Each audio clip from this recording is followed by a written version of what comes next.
triangles a little bit on this unit, but we're going to dive into some important properties regarding them. With isosceles triangles,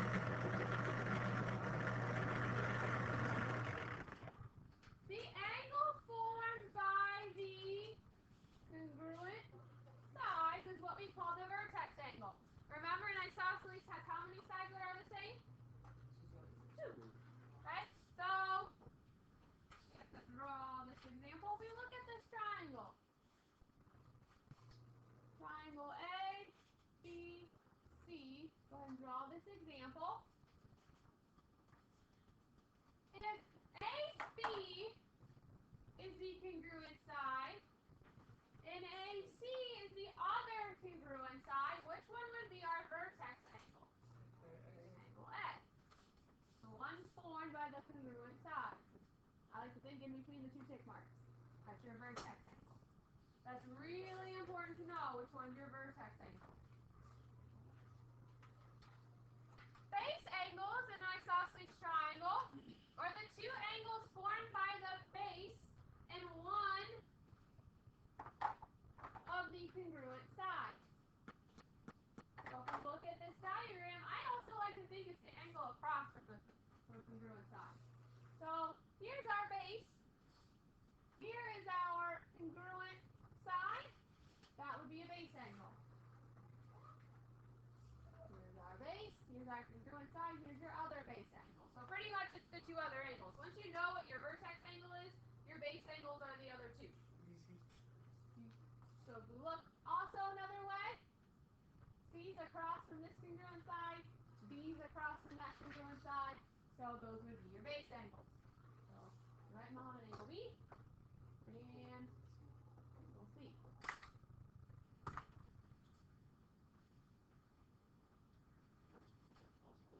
That's just it.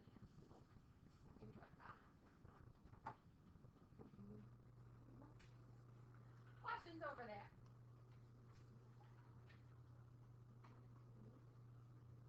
Okay.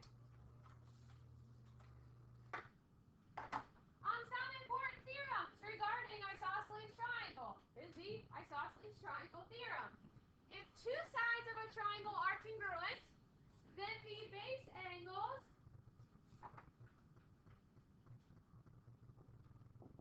opposite those sides are also congruent. Okay? So if we look in this diagram, we'll say those 2 sides of the congruent sides, what are our congruent angles? These 2 angles are congruent to each other. Yeah. So if AB is congruent to BC, then we know angle A is congruent to angle C in that diagram. The sides that are across from those tick marks are the congruent ones. Every time. You said A, B, so BC? Yep, we're saying those sides are congruent. Maybe, I guess it should be BC. Oh, yeah. Oh no. Should be BC. Upper.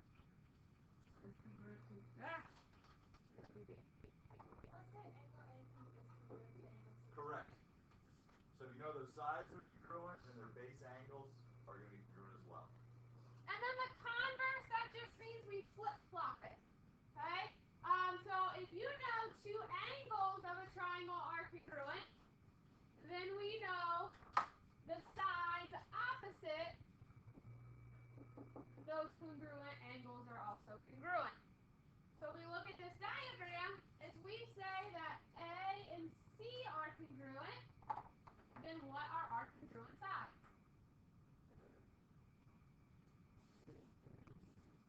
So if angle A is congruent to C, start at angle I, go across. Which side is opposite that angle? C. So then we know BC is congruent to which side is across from angle C?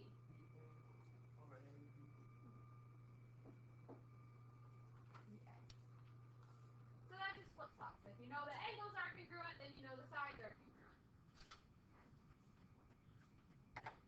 Every time.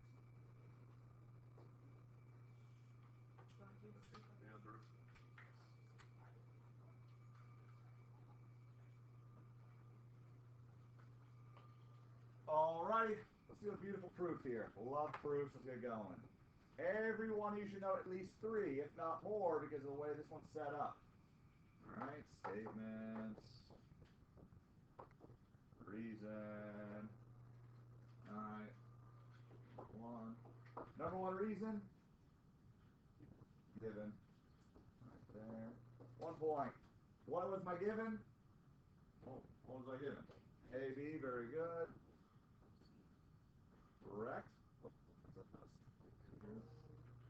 Angle bisector BD. Angle.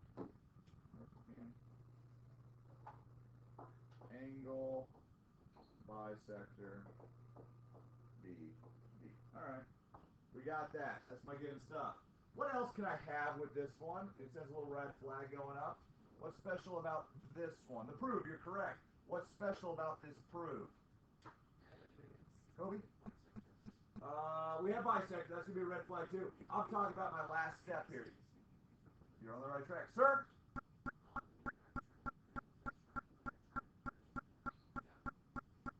The angle's a piece of it. So what's always going to, that's always my last step. So I'm going to say angle A is congruent to angle C. And what's always that last step when we're not proving that piece, Keyshawn? CPCTC. 4 points without doing any of the work. Now, Robbie, you have another thing to get about this?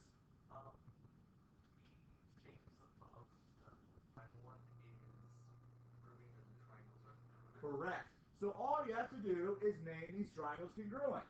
So I know it's going to be triangle something something is congruent to triangle something something. What I'm going to do is I'm going to name that. I'm going to name this left one A, B, D. And then yeah, exactly right. I'd say ABD is going to be congruent. So ABD, Mom said CBD is correct. So CBD. Nice. So right now I have 5 points, whatever this is worth here. And I know it could be something else. You got something, Dylan, you got something else? Oh, I got a vocab word, right?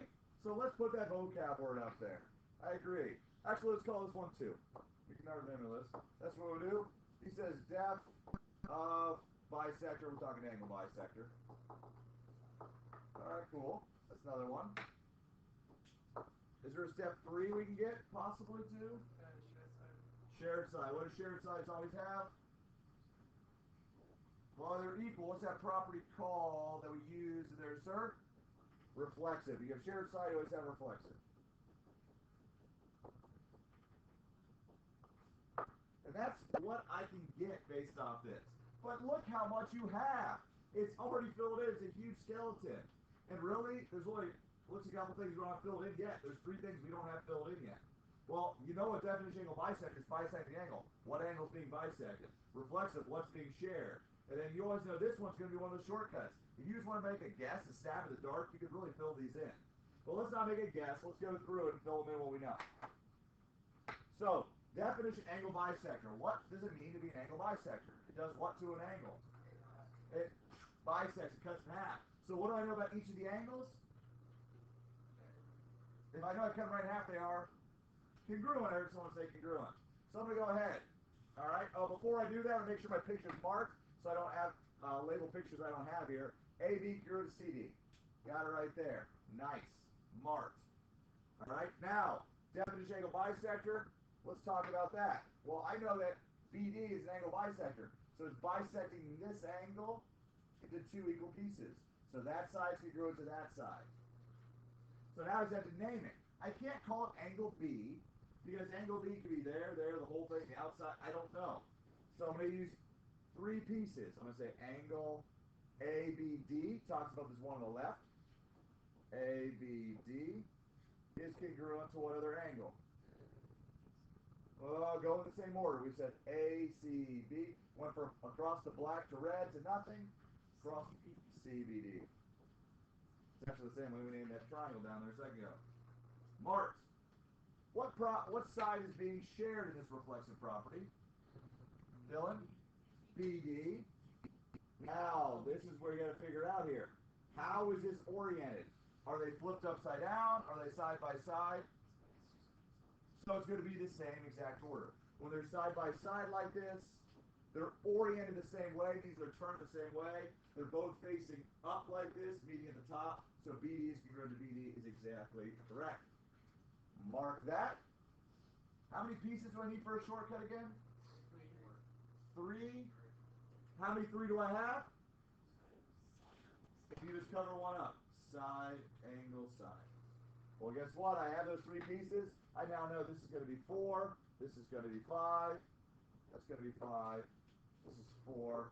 And a reason is going to be that shortcut. So side, angle, side. And now, the reason why we're doing this, prove it. Now that I know the triangles are congruent between side, angle, side, I can now say that these angles, these base angles right here, would be congruent as well. A would be congruent to C. And that's what we said. So now they are. Alright? Questions on that one? Again, hopefully you're getting better with these guys. Alright. This guy. Well, let's use our triangle, or isosceles triangle properties to figure out what it is. We need to figure out what x is. How can I get to figure out what x is? A couple different options you can do here.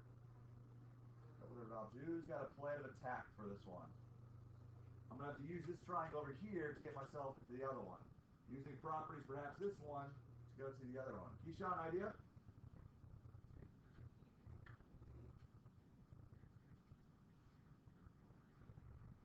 Okay. So I heard the 90. I catch what you said of that. What about the 90? What do you say there? Okay, if I did that, I mean, 90 and 28, there's something I do. Because 90, I see what you're trying to do. 90 is not this angle right here. 90 is the whole angle. So what can I do with that 90 and that 28 to figure something out here? Robbie? Yes, if I do subtract 28 from 90, it will give me what this angle is. I think you were trying to do a greater angle than that, Keyshawn, with that 90 and 28, I believe. So if I do 90 minus 28, what do I get there? I subtract it. Dylan? Close, subtract it. 62. So I've got 62 there. Well, that's great. That's 62 degrees. How can that help me? Now, I know both of these triangles are isosceles. How do I know that? How many sides? 2 sides are the same. Down here, the little guy, the little thin guy right here, that's congruent to that. Also a shared side, too. So I know that's congruent to that. Now, how does that help me out with those angles there? Well, I could, but I don't know what this one is or that one. So I wouldn't be able to do that because there are 2 unknowns. It is. He's exactly right. Because we said the base angle theorem is that if the sides are congruent, then the opposite angles are congruent, and vice versa. So notice these sides are congruent. So I know that these angles would also be the same too. That's 62. Now we can go back to say what Keyshawn was saying there. He's saying, well, I now know these angles. Let's do the subtract from 180 thing. Let's go ahead and do that. So I'm going to add these together real quick for that. So it's going to be 104, or 124, excuse me. So I'm going to do 180 minus, you want to do 62 plus 62, or however you want to think about it. But I'm going to say 124 gives me a what? What is going to be x? What is x? Let me think about it. Let people calculate. Adding, what'd you get? 56 is correct. 56 is x.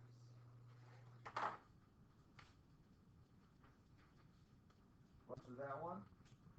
Base angles are congruent. They're the same. It's going to be solved. Get out your practice. Exclamation